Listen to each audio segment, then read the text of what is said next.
computer information. So what we decided then was with this special issue, we want to seek submissions that bring together diverse perspectives on AI integration in teaching and learning, with the goal of fostering a global dialogue on how AI is reshaping pedagogy and student learning outcomes, not just in the US, but globally. So in terms of the potential topics that we're welcoming for this special issue, on reimagining learning outcomes through AI-enhanced pedagogy, we're really looking for studies that will focus on AI integration in courses and programs. We're looking on studies that examine the impacts of AI on student learning and assessment. We're looking at studies that are investigating in a deeper way the ethical institutional considerations with regards to AI in higher ed. We're also looking at pedagogical strategies and perceptions in terms of discipline-based and multidisciplinary AI pedagogical strategies. We also are interested in global and institutional comparisons. So these are the different things that when we started thinking about, if we want to create a special issue, we want to keep it broad. We want to, but it is going to focus on the learning outcomes through AI enhanced pedagogy. And now I'm going to invite, I think it's Lou, who will be talking about the manuscript focus and criteria.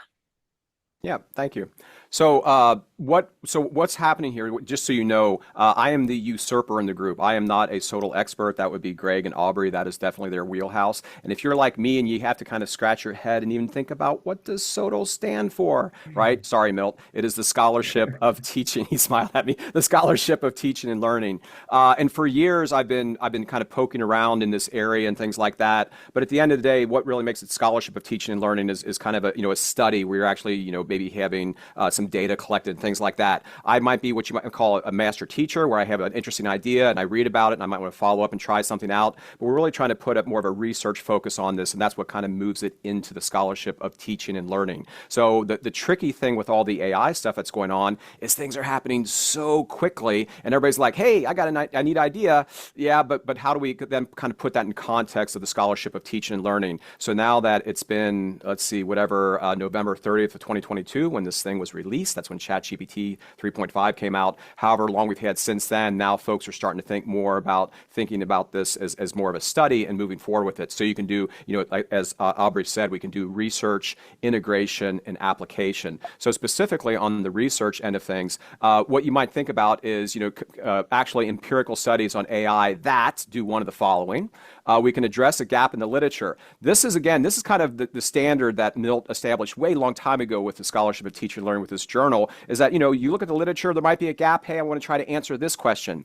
This is a tough one, right? Because AI is so new, it's really hard to find much literature out there that exists already. So just kind of keep that in mind when you're thinking about that possible angle. There's also, you want to use rigorous methods, quantitative, qualitative, or mixed methods as you actually design your study and try to get some feedback on that. And then finally, how to, analyze and interpret that data thoughtfully. So again, what we're thinking about from the research angle with this, with Scholarship of Teaching and Learning, is actually setting up a study that you can collect data on and then say something about that data. Okay. And then what we'll do is we can share findings generalizable to teaching and learning. So how does this in general apply to not just your classroom, but how might it affect others' classrooms in their teaching and student learning? Okay, I think next up, Aubrey, you get to talk about integration. Is that right? Yes, thank you. Integration is a fascinating area of scholarship on teaching and learning because as a researcher, what you will be doing will be synthesizing existing research, theories, framework, or practices on AI in teaching. So we're really looking for sure that we want studies that identify a gap either in literature or practice in terms of this, and that they use a clear and rigorous approach. As many of you know, there are many different ways to conduct synthesis.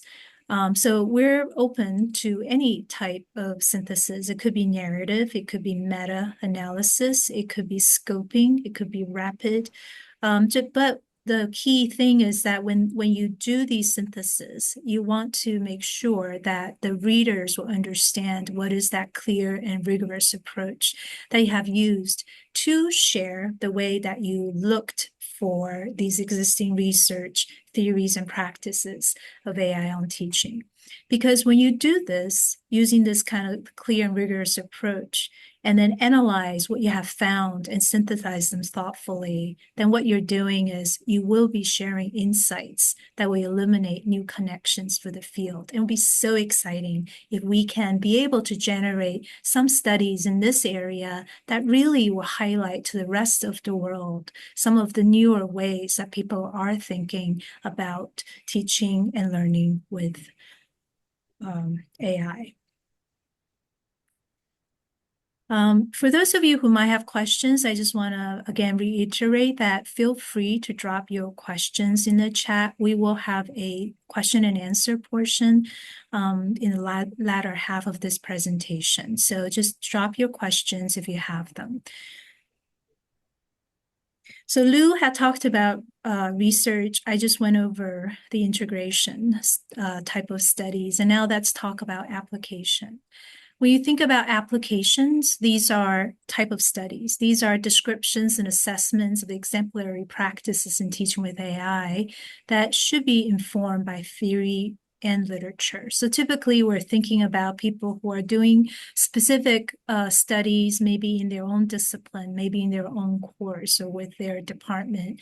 And they were really interested to investigate the use of Gen AI in one aspect of their discipline-based teaching.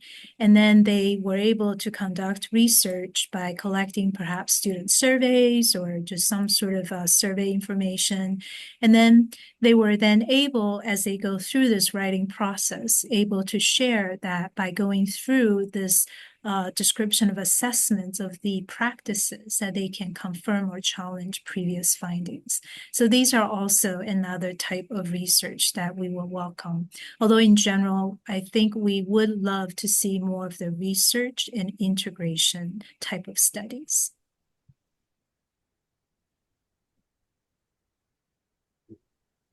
I think we go on to the next set of slides. I'll do one more thing. I will hang on 1 second. I'll go ahead and put examples of previously published journal articles in these 3 categories into the chat. People always are interested in seeing an example. Now, these are not about AI, and some of them are a bit older, but I'm just going to put an example of each in there so you can get a sense of the kind of writing that the journal publishes. So there's the research one, and you will need to create a free account on the journal site in order to look at these. But let's see, research integration and application. Okay. So you can look at those later, but I just thought it might be helpful. All right, there we go. Okay, now we can move along. Okay, so here's our manuscript review process. This is the one we use for all of our submissions, general submissions as well as special issue. All manuscripts that come in are initially reviewed by the editorial staff for their suitability before sending out for peer review. And I should mention that when you submit your manuscript for the special issue, there'll be a checkbox to indicate that this is for the special issue, so we can mark it as such. And then the manuscripts that are appropriate for the issue fit the criteria for this particular call. They'll be sent to those manuscripts will be sent to at least 2 members of the journal review board who are experts in teaching scholarship, and in this case, have some expertise in AI as well. Normally, we send to 3. 2 is minimum. We'll normally try to have one person who's more of a general, intelligent non-expert, because we are a general journal, and all disciplines are welcome at our table. So we want to make sure these are accessible to all our readership. And then all reviews are double blind. That is, there is no identification of the authors to the reviewers and vice versa.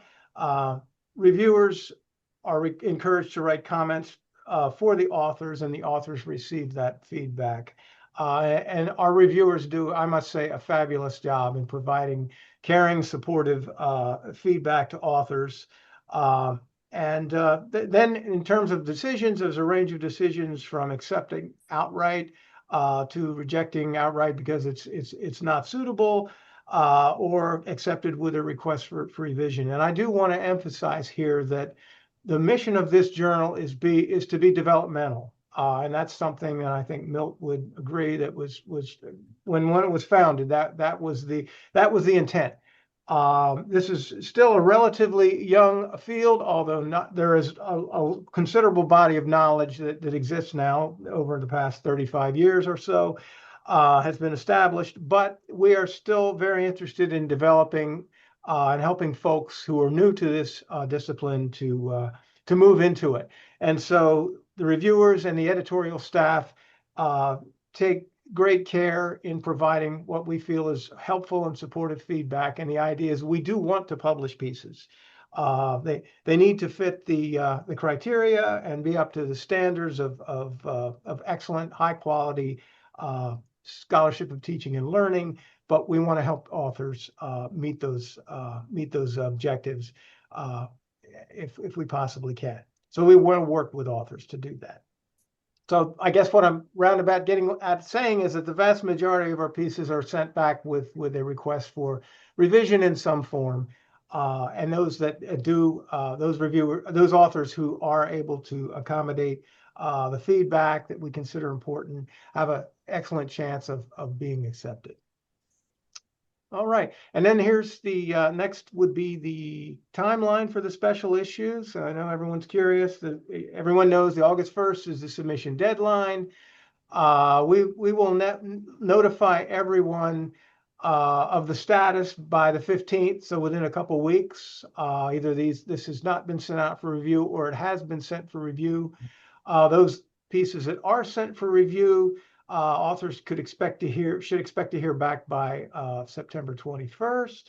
We'll be sending those decisions out with reviewer feedback. And then if that's the request, then revisions would be due back October 15th, about 3 weeks later. The final decisions being sent a week or so after that. And the publication date, we're trying to be conservative here and saying January 2026. There's certainly a chance we could publish within the calendar year, maybe in December.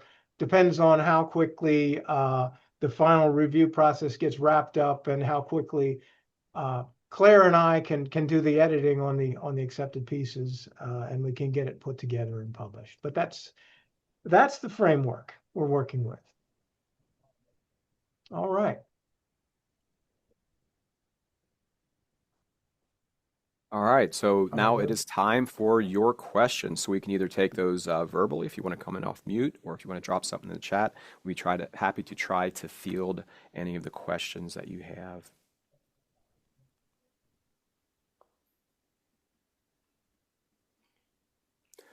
Let's see. So Linda has, there are quite a few articles out there about the authors, but where is the rigorous research on okay, so let me see if I can turn this into a question. So, but where is there any rigorous research on pedagogical uses of AI and their effects on student learning, motivation, success, etc.? So, is that a question, Linda, or where are they? Or a rhetorical question or a real question? No, that's a real question, because there are lots of articles out there and newsletter things and all that about authors and authors' use of AI in a course. But rigorous research, I don't remember stumbling across anything.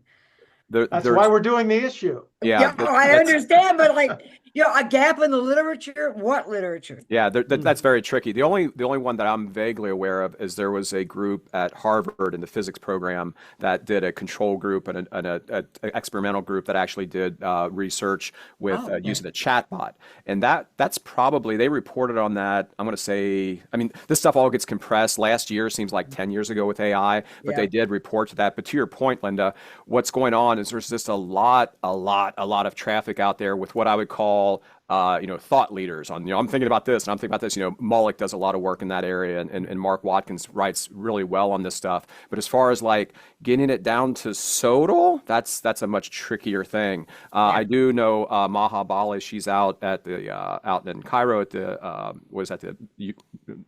help me out here, the American University, and she's doing some work out there with a group. But again, this is just kind of in the fledgling stages of what's going on, so it could be Yeah. wide open for folks.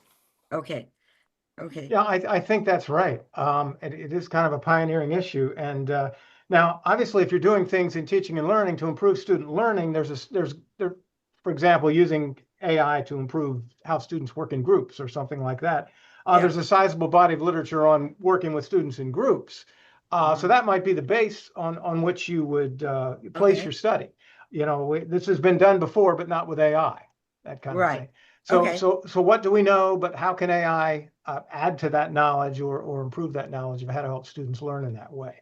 And Okay. Yeah. I still have my screen shared. Sorry about that, but I locked You're up there. fine. But what happened was, as Sharon actually shared a couple articles off to the side there, talking about that. And the one Sharon I thought was almost but it seems to be a Scandinavian report, but different studies that are starting to go on in that area. So Okay. they're out there, but they are, I think, fewer and far between. And the other Yeah. tricky thing is since there's no like journal of AI, right? It's really hard to kind of find those. So again, that's our Yeah. hope with this special issue, is that we can kind of get a collection of these things together and make it more impactful than something showing up in a random journal here or there just on AI. Okay. Thank you. Yeah. And I should mention also that if you go to the site, and there's, in addition to a link to submit a manuscript, there is an interest survey. And we originally had a deadline of April 15th for that. We really, as a team, just were interested in what kind of interest there was, what kind of possible topics we might get.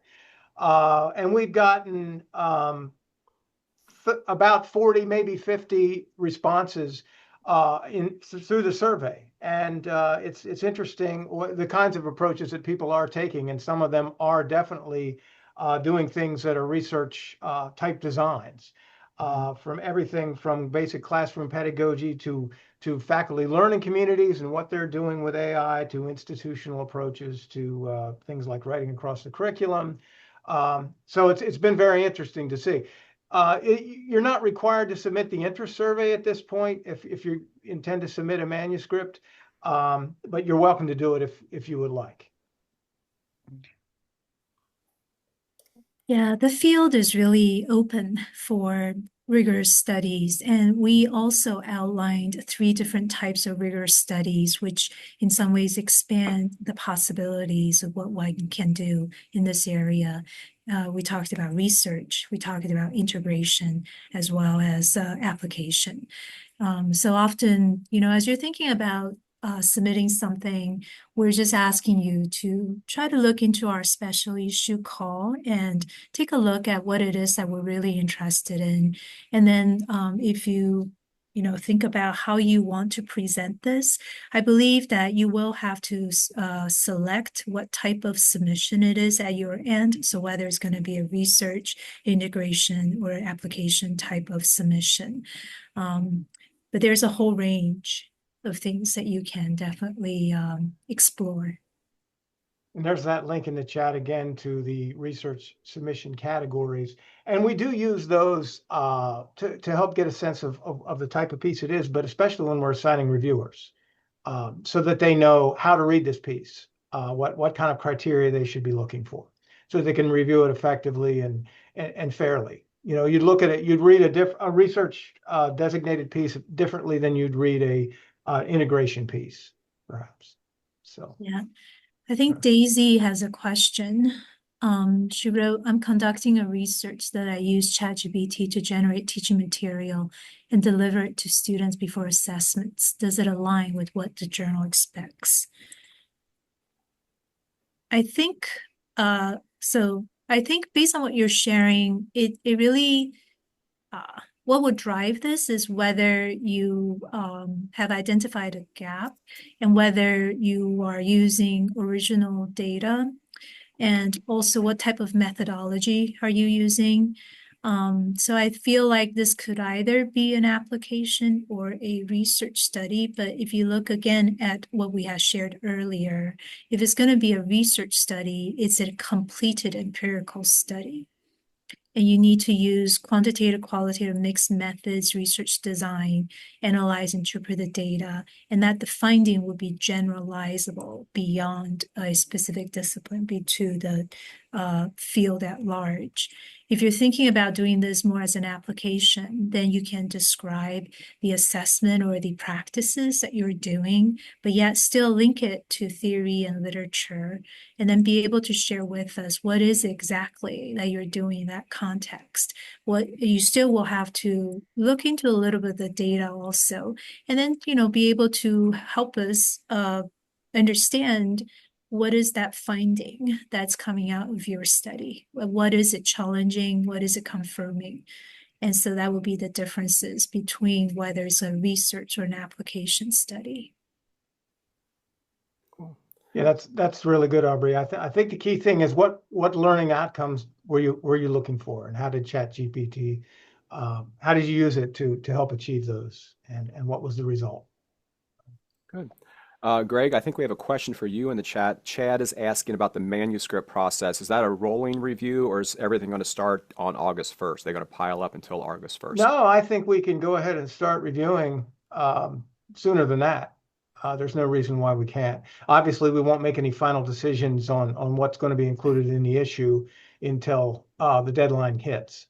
And we have a chance to see everything we have, because we'll have limits on space for the piece. But yeah, sure. So you won't necessarily have to wait. If you submit sooner than August 1st, you won't necessarily have to wait until whatever the deadline is on the timeline there.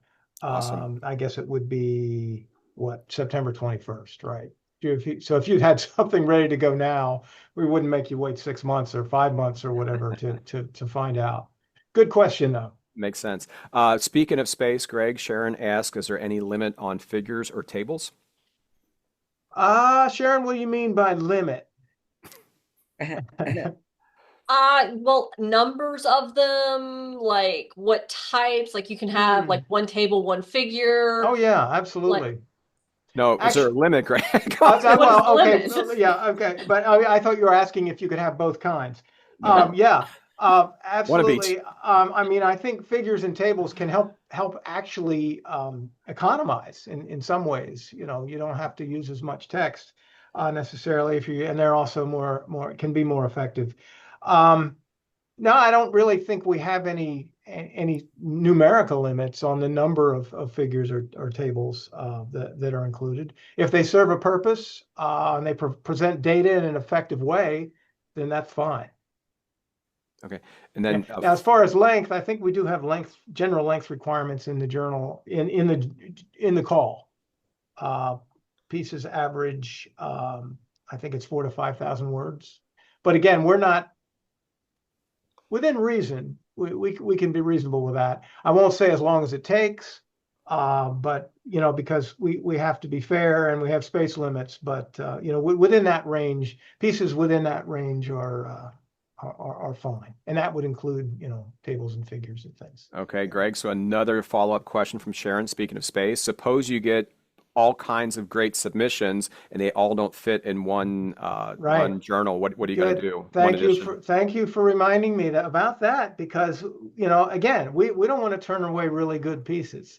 So what we normally do is if it's a piece that we would like to publish, but we simply just don't have room because of the decisions that have been made about the content and the design of this special issue, and that'll be up to Aubrey and Lou ultimately.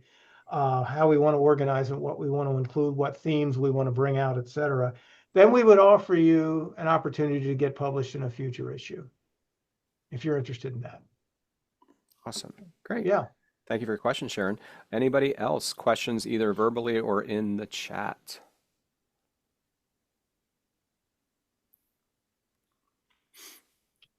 Pretty quiet group. So what's the rule in the classroom? You're supposed to count to so many, but I don't know what the rule is 7. on Zoom. So, is it 14 Oh, on I don't know Zoom or about something? Zoom. Is Zoom longer? Maybe. You have to type, maybe. Yeah, because it takes a minute to type. So yeah, understandable. I think there were some people who joined in a little later. So I just wondered, for those who join later, will they be able to access our slide deck or information like that? Well, we can send out the slide deck to everyone who has registered, and we'll also send the recording out.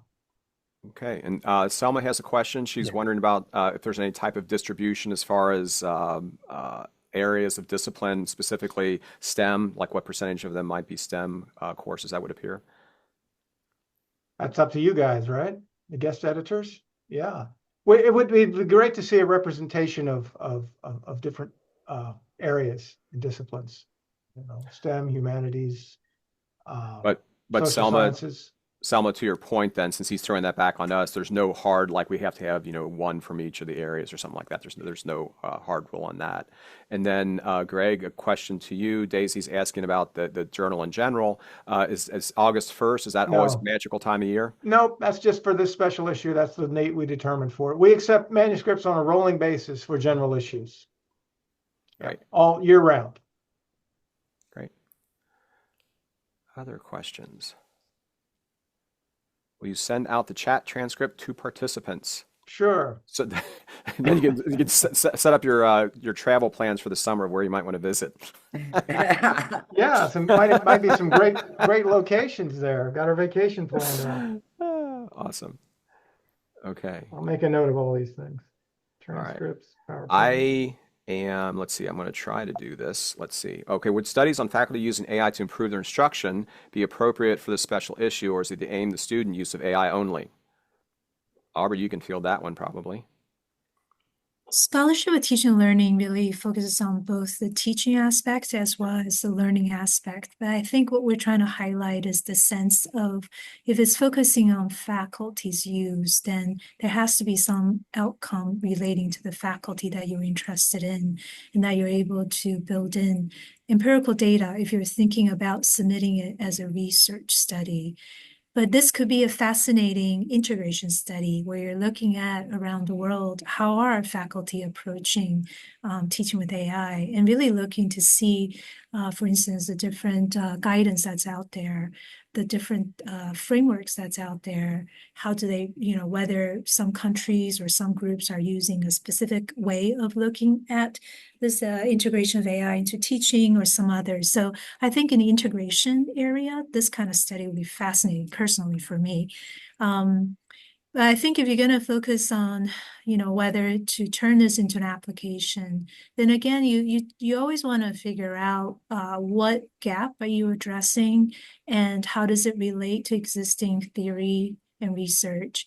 Once you share the finding, how does it illuminate the field? So again, 3 possibilities: research, integration, or application. But you do need to really kind of wear the hat of a scholar and really think about what is that gap that you're trying to address, and then how are you going to conduct this study, and what will you share at the end? Great. Thank you. I think Ellen said thank you, Aubrey. So yeah, I think that got the question answered for her. Yes, Aubrey, thank you. And if we haven't mentioned already, in case anyone's wondering, qualitative, quantitative, and/or mixed method studies are all welcome. Great. Any other questions folks have, either verbally or in the chat? I'm curious to folks who are here, what made you curious to join? What made you want to join this special issue talk? If you could just share with us, whether it's by chat or whatever, what are you interested in? We would love to hear that. Oh, can we do it as a Zoom cascade? Give them a few seconds to type before they hit enter. Of course, Lou. Please take it over. Because otherwise he's get so again, so yeah, what brought you in today? What were you curious about? What were you wondering about that you were hoping to find out? And then also Aubrey, what she's really doing, it's reverse engineering. She might actually tease a few more questions out of that by looking at that list. So I know what she's up to. That was a clever way to do that. So go ahead and type in what were you looking for, and hopefully we got things answered for you. Think that's long enough, Aubrey? On the count of 3. 1, 2, 3. See what we got. Oh, we got a few responses. Cool. Thank you, folks. So let's see. Now, I do think right at the top, Daisy did have a question. The special issue is only open this year, or the Journal accepts manuscripts about AI pedagogy next year. So I'm assuming, Greg, that the journal in general is accepting rolling application or submissions. So if something pops up later that's on AI, it doesn't necessarily just have to fit in this version. It could be in a later version. Absolutely. Same as with the question of if we have pieces that get submitted this time that they're good, but there just isn't quite room for in the context of the issue. Same thing with pieces that get submitted later. Yeah, if you don't get something in, if you don't have a study ready by August 1st, it doesn't mean you can never publish on AI and inject. Yeah, we welcome high quality manuscripts on any topics related to college teaching at any time. So most definitely, yes. Awesome. What else have we got here? Yeah, it sounds like a lot of folks have a lot of good things that they're working on, and maybe to Linda's point, there have been folks out there doing some research, and now are just looking for a venue to share that in. So this will be hopefully a really good opportunity for them. So that's exciting. Yeah, looking for outlets for these things. So cool. Oh, Chad's got a Faculty development acronym. There we go, Okay. Gator. Always like a good acronym. Pieces on faculty development. Yes, we would certainly like to see those too. How are we teaching faculty to work with AI? Let's see. It's a good list. So I'm looking for anything more that might be a question that we would need to address specifically. Yeah, I think everybody, I mean, it sounds like they're working on some interesting ideas. I'm going to go ahead. Ellen, yeah, definitely Ellen Yuzerski, yes. Custom GPT aim to improve instructional design. Yes, most definitely. Very cool. So I'm going to go ahead and share the different email addresses. Yes, Aubrey, I've cleverly put mine at the bottom. But anyway, if you have further questions that you want to follow up, these are the folks that you want to talk to about this. But again, our proverbial door is open in case you have questions before the submission process and anything like that along the way. We would be happy to field questions and try to help point you in the right direction.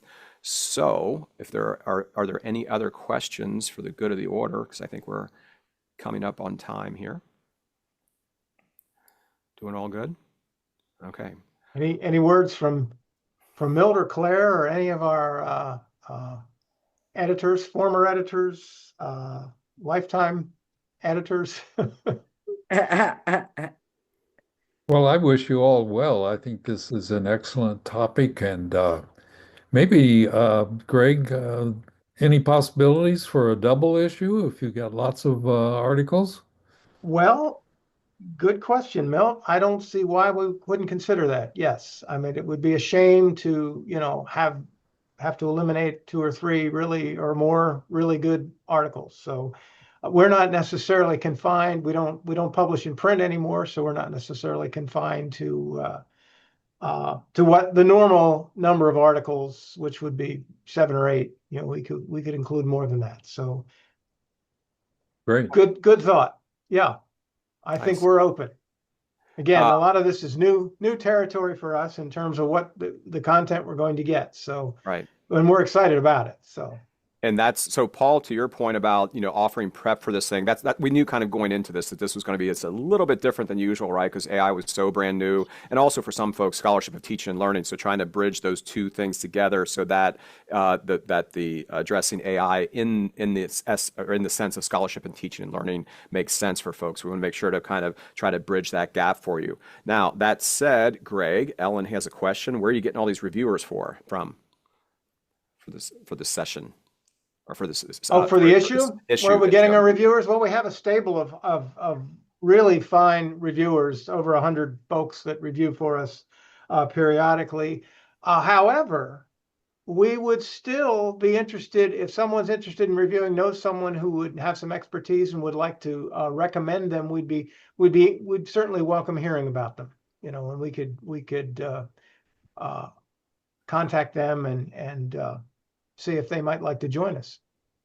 And that would especially be pertain here again, since AI is so new. So if somebody has a particular expertise that they've dealt with and would be able to share that with us with the review team, that would be awesome. Because as Greg pointed out, there is kind of this stable of folks that they have, but there might be instances for a certain special area that we could use some additional support there. Awesome. Okay. Thanks, Rosemary. Anybody else for the good of the order? Did we answer Ellen's question about her study that works on a custom GPT? I did. Yeah. Yes, I said definitely yes. Okay. But I think just putting out these ideas is also helpful to others too, to think about, oh, okay, maybe in helping people think about the types of topics that might work. Great. We're so excited. We are. Such an interest in. And I just want to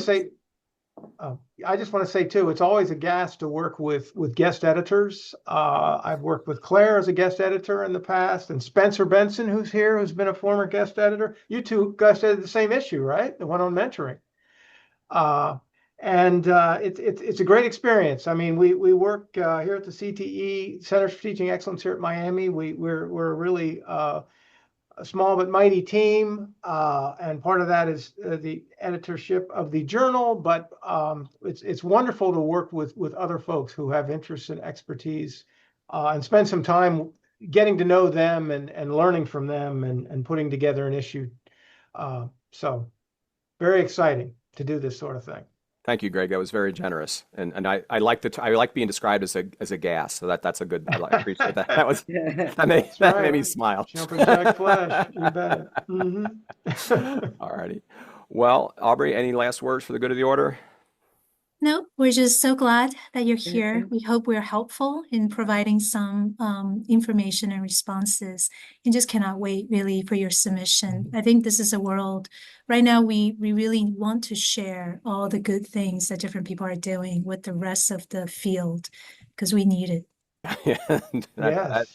Those are prophetic words. Okay. Well, thanks, everybody. Thanks for joining us. Again, you have our email addresses in case you need to reach out to us. We'd be happy to talk with you more. We can stick around on this call. I know we're not quite done with time yet, but we'll go ahead and hang on to the Zoom call. But if you have other places to be, please go ahead and do that. Otherwise, we can stick around, but enjoy the rest of your day and in your hometown, wherever you're from. Yeah. And you know where to find us, and we'll be sending out these documents. So.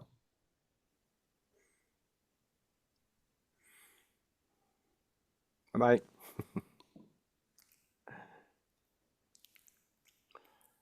Thanks to everyone. Have a follow-up. Sure, Sarah. So I have recently conducted a research study with several students. They actually inspired the project, and it's looking at how well professors can detect AI usage in student writing and how that affects their grading practices. And Wow. like our data set, so we got complete data, mostly complete data from 55. We've got like up to 70 that did at least some of it. And like I'm like with the students, I'm like, okay, we could expand beyond our institution to look at others and maybe try to pull in a larger data set, but maybe this is okay since we're trying to get this done by August and our manuscript finished. So I just wanted to kind of get y'all's take on like, is sample size an issue here? Should we be trying to pull in more data, or do you think When you what say- kind of a study? I mean, qualitative, quantitative. it's a quantitative study? They completed the study through SurveyMonkey online, and we gave them 3 like student papers to grade and to rate on how much AI they thought was involved. There was random assignment. Some of the professors got a Turnitin tag, like a percentage of how much of the paper was AI generated. We made those. They're all accurate, but we didn't tell them that's how we did it. The other professors got no AI tags. And we then looked for the differences between the conditions, but there were 3 different papers. One was entirely AI, one was edited by AI, and one was entirely student written. So we had some pretty interesting findings, but Wow. it is, The 55 was 55 faculty members participated in the survey. yeah, and fill out everything. Like it was kind of weird. We had like 120 that started, but then not all of them gave us anything. And then like when we got to the demographic at the end, we were down to like about 55. But we have like more than that data kind of scattered. How long a period of time did this involve? For them to take the survey, most of them spent like 15 to 20 minutes doing it. Okay. Was it just done this past semester? Or? Yeah, we completed this in February and March. Well, I would say it sounds like it could be viable. I mean, let's let I would think let's let the reviewers make that determination probably, but it's hard to say without seeing it, but I think considering the topic and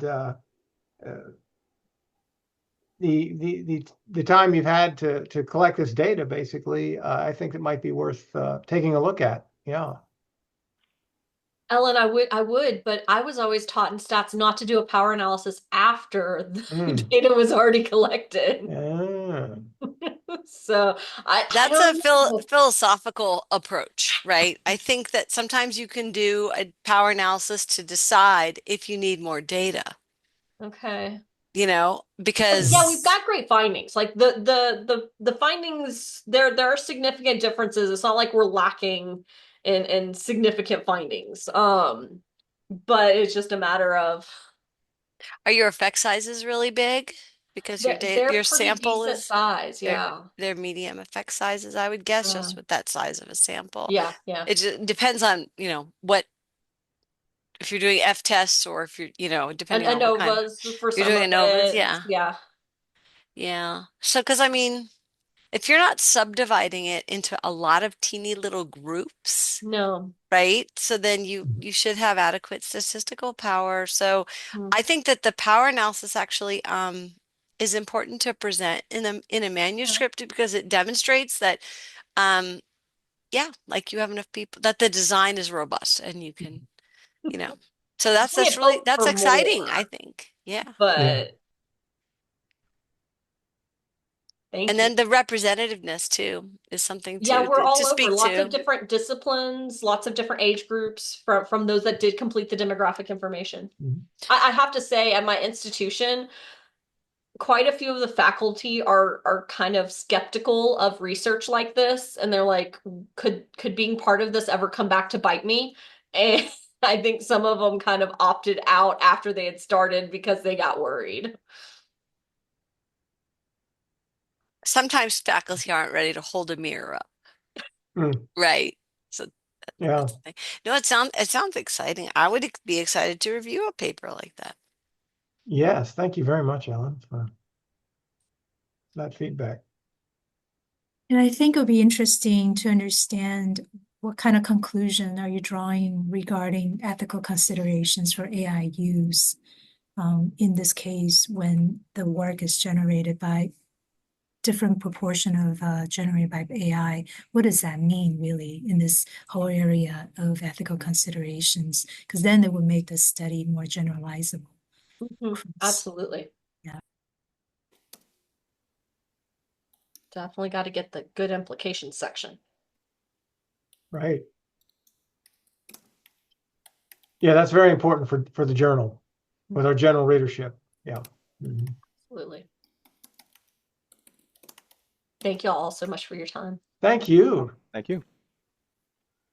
Looking forward to seeing something. All right. Well, all right. Well, I know we're a little past time. Yeah, I think we're good.